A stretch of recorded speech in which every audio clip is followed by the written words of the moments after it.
शेर दिल, जासूसी, फरार, हिम्मत, सरफरोशी, वतन की खातिर जान की बाजी लगाने वाले एक गुमनाम मुजाहिद की सनसनीखेज दास्तान। दुश्मन के दिल में बैठकर अपने वतन का दिफा करने वाला शेर दिल।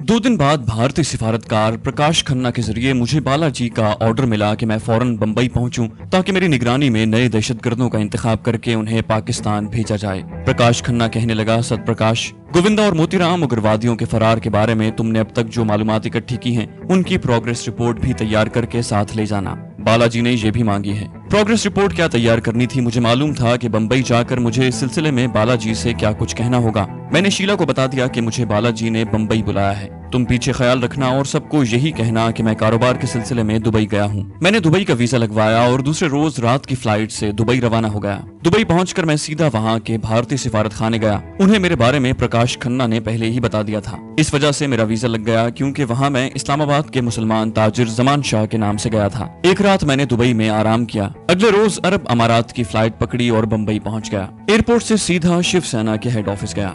बालाजी अपने कमरे में मुझे मिले। गुरधारी और पोपट लाल की हलाकत पर वो सख्त बरहम थे। कुछ मेरे इंतखाब की मजम्मत की, कुछ गालियां ट्रेनिंग देने वालों को दी। कहने लगे, इन लोगों की मौत से सिर्फ हमारी शिवसेना को ही धचका नहीं लगा बल्कि भारत देश की भी बदनामी हुई है। मैंने कहा, महाराज, हम तो ट्रेनिंग देते हैं, हर बार दोहराते हैं कि अगर कभी पुलिस का आमना सामना हो जाए और पुलिस तुम्हें पहचान ले तो हरगिज हरगिज भागने की कोशिश न करना, क्योंकि इस तरह पुलिस को तुम्हें गोली मारने का बहाना मिल जाएगा। अपने आप को पुलिस के हवाले कर देना और मुकर जाना कि तुम दहशतगर्द हो। उसके बाद कम से कम हमारा आदमी जिंदा तो बच जाएगा और फरार की कोशिश भी कर सकेगा। बालाजी ने सिगार एस्ट्रे में रगड़ कर बुझाते हुए बड़े तल्ख लहजे में कहा, जो कुछ हुआ अब उसकी बात न करो। मुझे ये बताओ कि हमारे जो 3 आदमी पाकिस्तान पुलिस की हिरासत में हैं और जिन पर जाहिर है सख्त टॉर्चर किया जा रहा होगा, उनको फरार करवाने में तुमने और शीलाधर ने क्या प्रोग्रेस की है? मैंने फौरन जवाब दिया, मैंने अपने खुफिया जराए से 2-3 बातें मालूम कर ली हैं। मुझे ये सुराग मिल गया है कि सतप्रकाश, गोविंदा और मोतीराम को साहिवाल जेल से निकालकर रोहतास किले के टॉर्चर सेल में पहुंचा दिया गया है। ये मैंने यूं ही अपनी तरफ से घड़कर कह दिया था। बालाजी ने पूछा, ये कौन सी जगह है? मैंने बताया कि ये बड़ा पुराना किला है और इस किले में एक खुफिया सेल है जहां खतरनाक और खास तौर पर भारत के जासूसों को पकड़ने के बाद रखा जाता है और उनसे पूछगिछ की जाती है। बालाजी ने मेरी बात काटते हुए कहा, ये बताओ कि तुमने अपने आदमियों को वहां से निकालने के लिए कोई जतन किया है या नहीं? मैंने एक और झूठ बोला, ये कैसे हो सकता है कि मैं कोई जतन न करता? आखिर वो मेरे भारतीय भाई हैं और भारत माता के सुपूत हैं। बालाजी ने मुझे एक बार फिर टोक दिया और कहा, भाषण देने की जरूरत नहीं है धर्मचंद, ये बताओ कि तुम उन्हें किले से फरार करवाओगे? मैंने बड़े सुकून के साथ अपने हवास को पूरी तरह अपने कंट्रोल में रखते हुए कहा, बालाजी, आप हमारे बड़े महान लीडर हैं, हम आपके बताए हुए रास्तों पर चलकर ही कामयाब होते हैं। लेकिन पाकिस्तान में अब ऐसा वातावरण बन गया है कि खुफिया पुलिस दहशतगर्दों की तलाश में हर जगह मौजूद रहती है। हमें बहुत ज्यादा मोहतात होकर कदम उठाना पड़ता है। उसके बावजूद मैंने और शीला ने अपने पैदा किए हुए असर और रसूख से न सिर्फ ये सुराग लगा लिया है कि हमारे आदमी किला रोहतास में बंद हैं, बल्कि एक ऐसे आदमी से कामयाब राब्ता भी पैदा कर लिया है जो 10,000 रुपए लेकर हमारे आदमियों को किले में से फरार करवाने में हमारी मदद करेगा। बालाजी ने खुश होकर कहा, अगर ऐसा है तो फिर तुम्हें जल्दी पाकिस्तान चले जाना चाहिए ताकि गोविंदा, सतप्रकाश और मोतीराम को कैद से छुड़ाकर पाकिस्तान में किसी खुफिया ठिकाने पर पहुंचा दो। रुपयों की तुम फिक्र न करो, जितनी रकम की जरूरत होगी भारतीय सिफारत खाने का प्रकाश खन्ना तुम्हें दे देगा। मैंने कहा, वो तो मुझे मालूम है, और सोचने लगा कि मैंने कुछ ज्यादा ही झूठ बोल दिया है, क्योंकि मेरा इरादा बंबई रहकर यहाँ के ट्रेनिंग सेंटर और जेर तरबियत भारतीय दहशतगर्दों को एक ही वारदात में धमाके से उड़ा देने का था। इसके लिए मेरा बंबई में कयाम जरूरी था। लेकिन शिवसेना का लीडर बालाजी मेरी झूठी कार्रवाई का हाल सुनकर मुझे फौरी तौर पर पाकिस्तान भेज रहा था। उसके आगे इनकार की गुंजाइश बिल्कुल नहीं थी। मैंने कहा, सर, मैं चाहता हूँ कि बंबई में रहकर अपनी निगरानी में कुछ आदमियों को ट्रेन करके पाकिस्तान ले जाऊं। बालाजी ने कहा, मैंने पंजाब सेंटर से 2 आदमियों को बुला रखा है, वो कल तक बंबई पहुंच जाएंगे, तुम उनको चेक कर लेना। वो पाकिस्तान में पहले भी कई वारदातें कर चुके हैं, उन्हें अपने साथ ही पाकिस्तान लेते जाना। बाकी हमने यहाँ के दोनों इंस्ट्रक्टर्स बदल लिए हैं और नए आदमियों को ट्रेनिंग देने पर रख लिया है। शाम को बालाजी मुझे अपने साथ दहशतगर्दी के तरबियती मरकज में ले गया और वहाँ जो नए इंस्ट्रक्टर्स मुलाजिम रखे थे उनसे मिलाया। ये दोनों मद्रासी थे, फरफर अंग्रेजी बोलते, जूडो कराटे के माहिर थे और बेंगलोर के मुस्लिम कुश फसादात में कई मुसलमानों को शहीद कर चुके थे। अब मुझे उनसे कोई दिलचस्पी नहीं रही थी। मेरा प्रोग्राम तब्दील कर दिया गया था और दहशतगर्द मेरे गले में डालकर मुझे वापस पाकिस्तान रवाना किया जा रहा था। मैंने भी दिल में फैसला कर लिया कि इन भारतीय दहशतगर्दों को तो जाते ही ठिकाने लगा दूंगा, बल्कि सोचने लगा कि अगर रास्ते में ही मौका मिला तो इनको खत्म कर दूंगा और जाहिर करूंगा कि बॉर्डर पर फायरिंग होने लगी थी, इसलिए दोनों मारे गए। अगरचे ये काम इतना आसान नहीं था और इसमें मुझ पर शक पड़ने का अंदेशा था। बहरहाल ये बात तय थी कि मैं 2-3 दिन से ज्यादा बंबई में नहीं ठहर सकूंगा और भारत में शिवसेना और राष्ट्रीय सेवक संघ के पाकिस्तान दुश्मन दहशतगर्दी के तरबेती कैंपों को तबाह करने का काम कुछ देर के लिए मुलतवी करना पड़ेगा, और ऐसा ही हुआ। दूसरे रोज पंजाब से 2 तरबियत याफ्ता दहशतगर्द बंबई शिवसेना के हेड ऑफिस पहुंच गए। दोनों का ताल्लुक शिवसेना की पंजाब शाख से था। दोनों जराइम पेशा हिंदू और कई बार जेल काट चुके थे। दोनों पंजाबी थे और उन्हें देहाती मुसलमानों के तौर तरीकों की बड़ी सख्त ट्रेनिंग दी गई थी। दोनों ने मुझसे मिलते ही मुझे बेधड़क अस्सलाम वालेकुम कहा। इसका अचानक मुझ पर ऐसा असर हुआ कि मेरे मुंह से बेइख्तियार वालेकुम अस्सलाम निकल गया। बालाजी ने मेरी तरफ देखा और कहा, तुम तो पक्के मुसलमान लगते हो धर्मचंद, कहीं पाकिस्तान में रहकर तुमने इस्लाम तो नहीं कबूल कर लिया? मैंने कहा, महाराज पाकिस्तान में मुसलमान बनकर रह रहा हूँ, ये उसी का असर है। बालाजी ने कहा, ये दोनों बड़े गुरु हैं, एक एक खून भी कर चुके हैं। पंजाब पुलिस की मार खा खा कर इनके बदन पत्थर बन गए हैं। हमने खास तौर पर इन्हें भर्ती किया है, खुद बम बना लेते हैं। पिस्तौल का निशाना ऐसा है कि उड़ते कव्वे को फायर करके गिरा लेते हैं। इस दौरान दोनों दहशतगर्द खामोशी से मेरी तरफ देखते रहे। वो शक्ल ही से कातिल लगते थे। बालाजी कह रहा था, इनके दिल भारतीय जेलों में रह रह कर पत्थर हो गए हैं, मुसलमानों के जानी दुश्मन हैं। मेरठ में जो हिंदू मुस्लिम फसादात हुए थे, उनमें मेरठ के राष्ट्रीय सेवक संघ वालों ने खास तौर पर मेरठ इन्हें बुलवाया था। इनका बयान है कि एक हफ्ते के फसादात में अकेले इन दोनों ने 50 मुसलमानों का कत्ल किया था और 1000 से ज्यादा मुसलमानों के घरों को आग लगाई थी। मुसलमानों की 15 लड़कियों को अगवा करके कलकत्ता ले जाकर फरोख्त कर दिया था। बालाजी ने हंसकर दोनों शैतान सिफत भारतीय दहशतगर्दों की तरफ देखा। दोनों दहशतगर्द भी हंस रहे थे। उनमें से एक का नाम रामराज और दूसरे का नाम कांति था। उन्हें उर्दू लिखना पढ़ना आता था और उन्हें 5 वक्त की नमाज पढ़ना भी सिखा दी गई थी। मैंने दिल में सोच लिया कि मुसलमानों के इन कातिलों को तो मैं किसी सूरत जिंदा नहीं छोड़ूंगा। मैं बालाजी की तरफ देख रहा था और अपने दिल में कह रहा था कि कांति और रामराज का क्रियाक्रम कर छोड़ो, ये अब पाकिस्तान से वापस नहीं आएंगे। वापस आई तो इनकी बदरूहें ही भारत वापस आएंगी। ऊपर से मैंने कहा, महाराज हमें ऐसे ही दलेर बहादुरों की जरूरत है। बालाजी ने कहा, बस सुबह तुम तीनों बंबई से अमृतसर की तरफ रवाना हो जाओगे। मैंने ताजुब से कहा, सर क्या इस बार हम राजस्थान से बॉर्डर क्रॉस नहीं करेंगे? बालाजी सिगार सुलगाते हुए बोला, नहीं, राजस्थान के बॉर्डर पर आजकल पाकिस्तानी गश्त लगाते फिरते हैं, वहाँ से बॉर्डर क्रॉस करना मुश्किल हो गया है। तुम लोग अमृतसर से अट्टारी जाओगे और वहाँ से समझौता एक्सप्रेस में हिंदू यात्रियों के साथ पाकिस्तान में दाखिल होगे। मैंने कहा, लेकिन महाराज जी यात्रियों के पास तो पासपोर्ट होते हैं, इनको आरजी वीजे मिले होते हैं, बॉर्डर पर इनके नाम और पते वगैरह दर्ज होते हैं और वापसी पर भी इनकी जांच पड़ताल होती है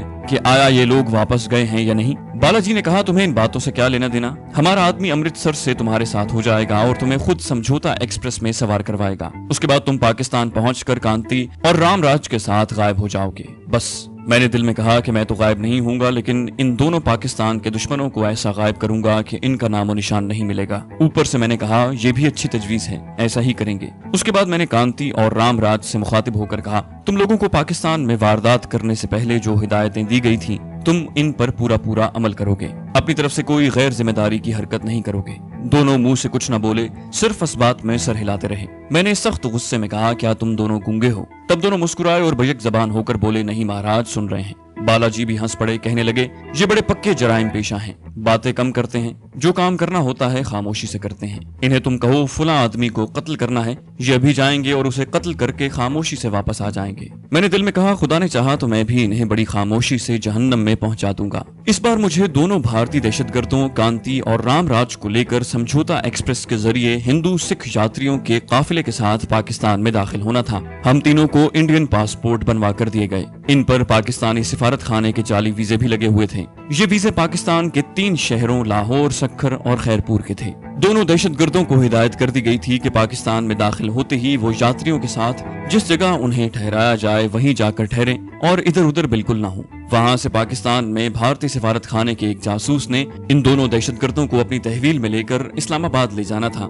और मुझे उनसे अलग होकर अपने तौर पर मुसलमान जमान शाह के नाम से इस्लामाबाद पहुंचना था। बंबई से अमृतसर हम जनता एक्सप्रेस में बैठ कर आए। वहां से समझौता एक्सप्रेस में सवार हो गए। ट्रेन में पहले ही से काफी हिंदू सिख यात्री सवार थे। یہ لوگ پاکستان میں گردواروں اور مندروں اور تیرتھ استانوں کی یاترا کرنے جا رہے تھے۔ ان کی باقاعدہ ایک تعداد مقرر تھی اور بارڈر پر رجسٹروں میں ان کے نام کا اندراج بھی ہوا۔ پھر میری سمجھ میں نہیں آتا تھا کہ جو لوگ غائب ہو گئے ان کے بارے میں کچھ پتا کیوں نہیں لگ سکا۔ لاہور اسٹیشن پر ہم لوگ چیکنگ کے بعد باہر نکلے تو بھارتی سفارت خانے کا آدمی مل گیا۔ اس نے وہیں سے کانتی اور رام راج کو اپنی تحویل میں لے لیا۔ میں وہاں ان سے الگ ہو گیا اور بس پکڑ کر اسلام آباد پہنچ گیا۔ اسی رات پرکاش کھنہ نے مجھ سے ملاقات کی۔ میں نے اسے کانتی اور رام راج دونوں دہشت گردوں کے بارے میں بالا جی کی ہدایات اور دوسری تفصیل سے آگاہ کیا۔ پرکاش کہنے لگا، ٹھیک ہے دھرم چند، تم اپنے مشن کی طرف توجہ دو۔ ان دہشت گردوں کو میں کام پر لگا دوں گا اور ان سے لاہور اور دوسرے شہروں میں اپنی مرضی کی جگہوں پر دھماکے اور فائرنگ کرواؤں گا۔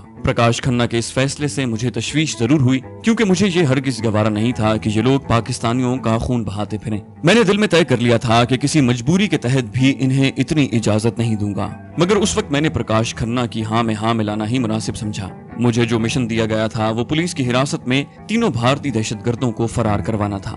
یہ دہشت گرد ست پرکاش، موتی رام اور گووندا تھے۔ میں نے آدھی رات کے بعد خفیہ ٹیلی فون کال کے ذریعے بٹ صاحب کو اپنے بمبئی کے سفر کی پوری تفصیلات بتا دی اور یہ بھی بتا دیا کہ میرے ساتھ 2 نئے دہشت گرد سمجھوتا ایکسپریس کے ذریعے پاکستان میں داخل ہوئے ہیں۔ اس کے جواب میں بٹ صاحب نے کہا، ہمیں معلوم ہے، ہمارے آدمیوں نے تمہارے ساتھ آنے والے ان دونوں بھارتی دہشت گردوں کو دیکھ لیا تھا، مگر مصلحت کی بنا پر انہیں کچھ نہیں کہا گیا۔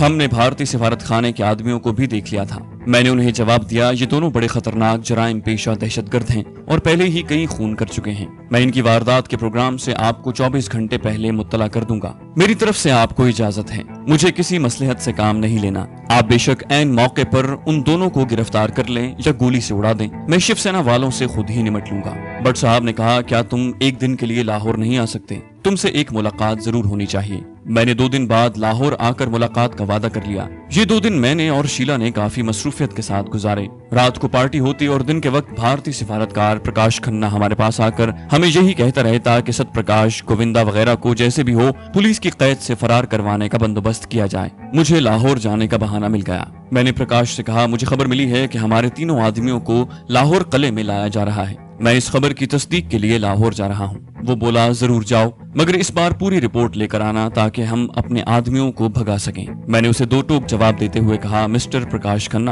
پاکستانی پولیس کوئی اتنی بھی بیکار نہیں ہے کہ ہم آسانی سے اپنے خطرناک آدمیوں کو بھگانے میں کامیاب ہو جائیں۔ اس کے لیے بڑی محنت سے سوچ سمجھ کر منصوبہ بندی کرنی ہوگی اور اس قسم کے معاملات کو میں تم سے بہتر سمجھتا ہوں۔ میں نے جان بوجھ کر اس بھارتی سفارتکار کو دبایا تھا۔ میں اسے اپنی جگہ پر رکھنا چاہتا تھا۔ وہ صرف ہماری مدد اور تعاون کے لیے تھا، وہ ہمیں حکم دینے کی پوزیشن میں نہیں تھا۔ خفیہ پولیس کو معلوم تھا کہ بھارتی سفارتکار مجھ سے چھپ چھپ کر ملاقاتیں کرتا ہے، لیکن چونکہ یہ ملاقاتیں پاکستان کے مفاد تھیں اور ان سے پاکستان کی خفیہ سروس کو بھارت کے ناپاک عزائم سے آگاہی ملتی رہتی تھی، اور دوسری وجہ یہ تھی کہ میں خود ان ملاقاتوں میں شامل تھا، اس لیے پولیس اس پر ہاتھ نہیں ڈال رہی تھی، ورنہ اسے کب کا ناپسندیدہ شخص قرار دے کر پاکستان سے نکال دیا گیا ہوتا۔ مجھے دوسرے دن کی صبح کی فلائٹ سے لاہور جانا تھا۔ رات کو بھی ایک چھوٹی سی پارٹی تھی۔ یہ پارٹیاں میں محض بھارتی سفارت خانے والوں اور ان کے توسط سے بمبئی میں شیو سینا کے لیڈر بالا جی کو یہ ظاہر کرنے کے لیے دیتا تھا کہ میں اپنے کام میں لگا ہوا ہوں۔ دوسرے تیسرے دن میں انہیں یہ رپورٹ بھی بھجوا دیتا کہ مجھے آہستہ آہستہ اپنے آدمیوں کے بارے میں معلومات حاصل ہو رہی ہیں۔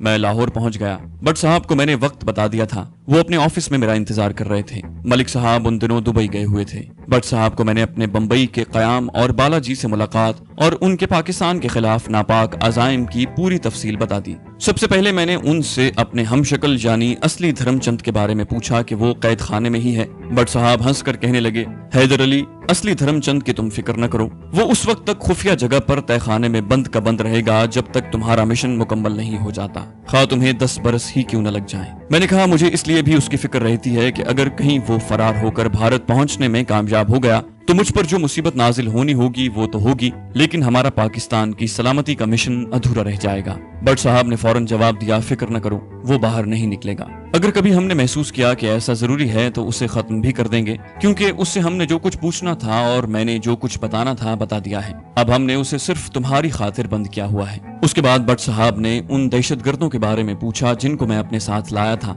میں نے کہا، آپ کی خفیہ پولیس والوں نے ان کو لاہور اسٹیشن پر سمجھوتا ایکسپریس سے اترتے وقت دیکھ لیا تھا۔ ان میں سے ایک کا نام کانتی ہے اور دوسرے کا نام رام راج ہے۔ लेकिन कस्टम वालों के रजिस्टर पर उन्होंने अपने दूसरे हिंदुआना नाम लिखवाए हैं। ये दोनों एक तरह से गायब हो गए हैं और यात्रियों के साथ वापस इंडिया नहीं जाएंगे। भट्ट साहब ने कहा, ये हमें मालूम है। हमारे एक सीक्रेट सर्विस के आदमी ने उनकी तस्वीरें भी उतार ली थीं, जो हमारे सीक्रेट ऑफिस में मौजूद हैं। सवाल ये है कि क्या हमें उनको इतनी इजाजत देनी पड़ेगी कि ये एक दो जगहों पर बम के धमाके और फायरिंग कर दें? मैंने कहा, हरगिज नहीं। हम जानबूझकर अपने भाइयों का खून नहीं बहा सकते। इन दोनों का चार्ज भारतीय सिफारतकार प्रकाश खन्ना ने ले लिया है। वही इनसे लाहौर और कई दूसरे शहरों में धमाके और फायरिंग करवाएगा। लेकिन मैं आपको पहले बता दूं कि ये लोग किस जगह वारदात करने वाले हैं। आपकी पुलिस को सफेद कपड़ों में पहले से वहां मौजूद होना चाहिए, ताकि जैसे ही वो मौके वारदात पर नमूदार हो, इनको या तो गिरफ्तार कर लिया जाए या गोलियां मारकर उड़ा दिया जाए। क्या आपकी पुलिस उन्हें पहचान लेगी? भट्ट साहब कहने लगे, हम वहाँ 2 आदमी साथ रखेंगे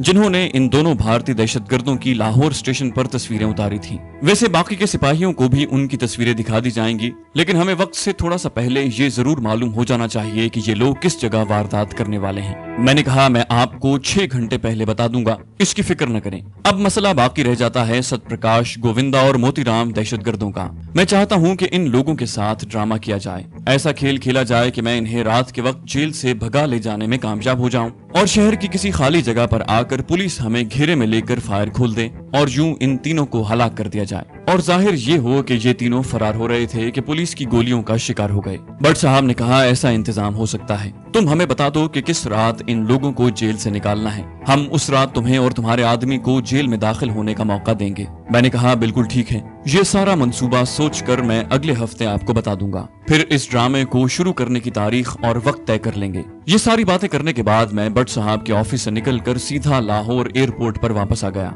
वापस इस्लामाबाद जाने वाली जिस फ्लाइट पर मेरी सीट रिजर्व थी, उसमें अभी 1 घंटा बाकी था। ये वक्त मैंने एयरपोर्ट की कैंटीन के कोने में चाय वगैरह पीते हुए गुजार दिया। फ्लाइट की रवानगी का ऐलान हुआ तो मैं नीचे लाउंज में आ गया। ठीक वक्त पर जहाज लाहौर से टेक ऑफ कर गया। इस्लामाबाद एयरपोर्ट के बाहर शीला गाड़ी लेकर आई हुई थी। उसे मालूम था कि इसी फ्लाइट से मेरी वापसी होगी। मैं उसके साथ गाड़ी में बैठकर अपनी कोठी की तरफ रवाना हो गया। शीला ने रास्ते में मुझसे तीनों भारतीय दहशतगर्दों के बारे में पूछा कि उनके फरार की कोई सूरत निकली है या नहीं। मैंने मुस्कुराते हुए उसका हाथ दबाकर कहा, सारा इंतजाम हो गया है। वो खुश होकर मुस्कुराने लगी। रात को हमारे यहाँ कोई पार्टी नहीं थी। मैंने भारतीय सिफारतकार प्रकाश खन्ना को अपने यहाँ बुलाया। वो आधी रात के बाद आम मजदूरों के भेस में हमारी कोठी पहुंच गया। मैंने उसे एक झूठी कहानी घड़कर सुना दी। मैंने कहा कि मैंने सिर्फ यही मालूम नहीं किया कि सत्यप्रकाश, गोविंदा और मोतीराम कहाँ कैद हैं, बल्कि उनके फरार का पूरा बंदोबस्त भी करके आया हूँ। प्रकाश खन्ना खुश हुआ, कहने लगा, ये तीनों पुलिस ने कहाँ पर कैद रखे हुए हैं? मैंने कहा, इस वक्त ये तीनों लाहौर शहर से बाहर एक पुरानी कोठी के तहखाने में कैद हैं। इन्हें 15 रोज के बाद लाहौर किले में मुंतकिल कर दिया जाएगा। लाहौर किले से उन्हें निकालना तकरीबन नामुमकिन है। चुनाचे मैंने 2 आदमियों को रुपयों का लालच देकर अपने साथ मिला लिया है। ये दोनों आदमी उस पुरानी कोठी में काम करते हैं। एक बावर्ची है और दूसरा माली है। दोनों रात को उस कोठी के क्वार्टर में सोते हैं। वहाँ पुलिस के मुसल्ला गार्ड जरूर होते हैं, मगर रात को सिर्फ 4 सिपाही पहरे पर मौजूद होते हैं। 2 सिपाही कोठी के इर्द गिर्द गश्त लगाकर पहरा देते हैं और 2 सिपाही इस तहखाने के बंद दरवाजे पर ड्यूटी देते हैं जहाँ हमारे आदमी बंद हैं। प्रकाश खन्ना ने पूछा, क्या ये माली और बावर्ची मुसलमान हैं? मैंने जवाब दिया, जाहिर है वो मुसलमान हैं और पाकिस्तानी हैं,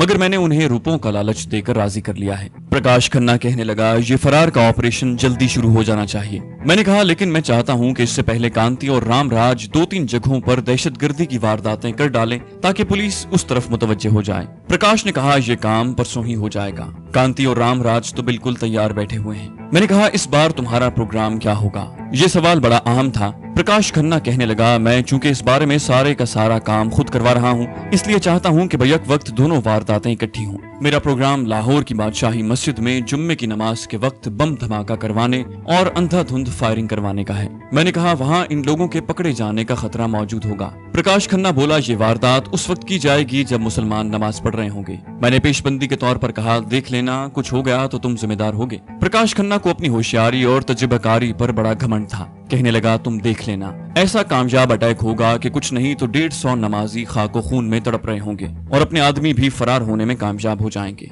वो जगह भी मेरे जहन में है जहाँ छुपकर ये लोग बम फेंकेंगे और क्लैशनकोफ से अंधाधुंध फायरिंग करेंगे। मालूम हुआ कि इस बार प्रकाश खन्ना दहशतगर्दों को एक ऐसा ताकतवर बम दे रहा था जो 15-16 दस्ती बमों को जोड़कर बनाया गया था और फेंकने से पहले जिसकी एक पिन खींचने की जरूरत थी। फेंकने के 5 सेकंड बाद उसने कयामत खेज धमाके के साथ फटकर वहां तबाही फैलानी थी। मैंने कहा, इन दोनों की निगरानी कौन करेगा, क्योंकि इस बार तुम इंचार्ज होगे, मैं वहां पर नहीं हूँगा।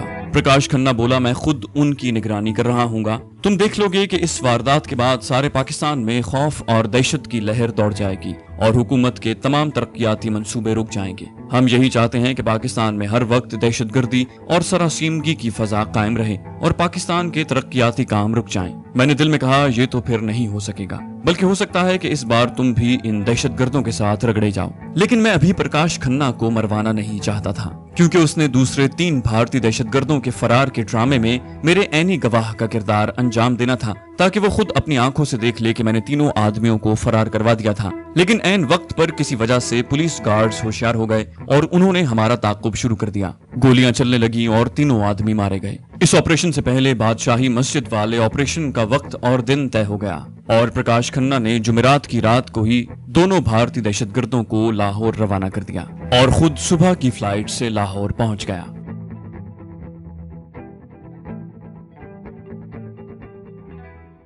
तो दोस्तों, ये थी हमारी आज की एपिसोड। उम्मीद करते हैं आपको हमारी कहानी पसंद आई होगी। जाने से पहले इस वीडियो को लाइक कीजिए और शेयर करना मत भूलिए। कमेंट करके हमें बताइए कि आपको हमारी वीडियो कैसी लगी, और अगर अभी तक आपने इस चैनल को सब्सक्राइब नहीं किया तो इसे सब्सक्राइब कीजिए और बेल आइकन दबाकर ऑल नोटिफिकेशंस ऑन कर लीजिए।